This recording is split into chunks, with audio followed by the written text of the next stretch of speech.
So yeah, side creeks, rivers and side creeks, and streams. Now there's obviously many rivers around, and quite a lot of them have got these streams, you know, like tidal streams going into them.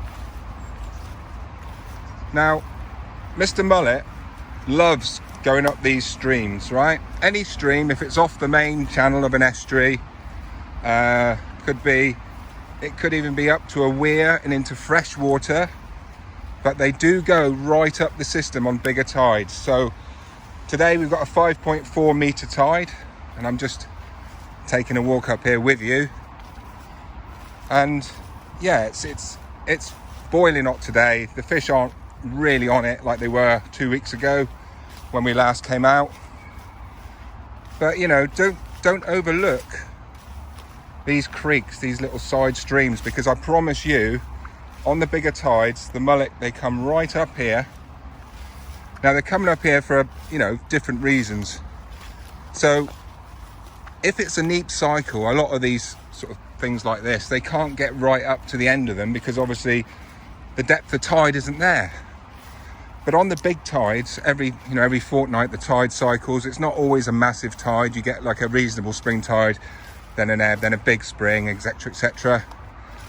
But these mullet, they come up here not only to feed, because they also clean themselves up these places. You see, when they get up into fresh water, they'll look for a gravel stream, and you'll see them flanking. You know, I've seen them literally hundreds of yards above a tidal weir, and they're up there, man, and they're not only feeding on the algae, but they're also cleaning themselves off if they've got any parasites, any lice or anything like that. So yeah, just a little walk up here with you really to talk about that. And you know, the algae that they feed on, and all the different sort of micro whatevers, you know, you imagine every 2 weeks, well, they can't get up here.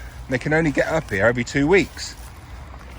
So if you imagine they're like, you know, they're little farmers, if you like. They like farming all the algae, so they come up and they eat all the algae. And if they can't get there for 2 weeks, obviously that algae is going to have grown, and they're going to really want to go up and get it, you know.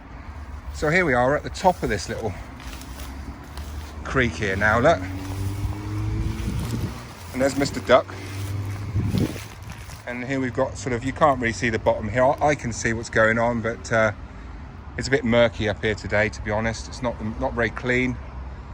But, you know, these mullet, they do travel right up, you know, and we've, you know, if you look back that way now, you know, we've come up quite a way here. And they'll be up here on the tide, you know, with the dirty water comes up, they'll be up here. They'll be feeding on little brine shrimp. They'll be hoovering up the algae that's, you know, that they haven't been able to get to for a fortnight. And they're generally on a mission. So on the neap tides, obviously, you know, they can't get to these places. And, you know, they're not quite so hungry, shall we say. They're sort of a bit lethargic. So it's always worth, if you know where there's a side stream like this, it's always worth like targeting either up it or at the junction where it comes in. And if you look, you'll be surprised of just how many mullet actually go up. I mean, I was here yesterday, so we're just walking back down now. I was here yesterday and just on a little scouting mission, and I saw about half a dozen groups come up this channel, and they never came back. So I'm thinking, hang on a minute. So the next group of two that actually went up this little creek, I followed them just up here on the side so they couldn't see me. I'm all camoed up. And this bank here that goes along, it's obviously man-made. It's they've had to sort of reinforce it, but there's an undercut. So, you know, under here, it actually cuts under only about a foot, because I've actually had a look down there. But underneath there will be lots of algae, you know, growing on the sides of this sort of little canal wall, if you like. And they're all over that, man. They'll, you know, they were sort of ignoring the bread and just going straight up here for the algae. So yeah, just a little scout about here today. Look, just giving you my little tips about side creeks, streams, you know, tops of the rivers, So yeah, don't think that the mullet just go up so far and they stop. They don't. They'll go above and beyond the tide line, all right? Above and beyond. And they'll be going up there to clean. So there you go.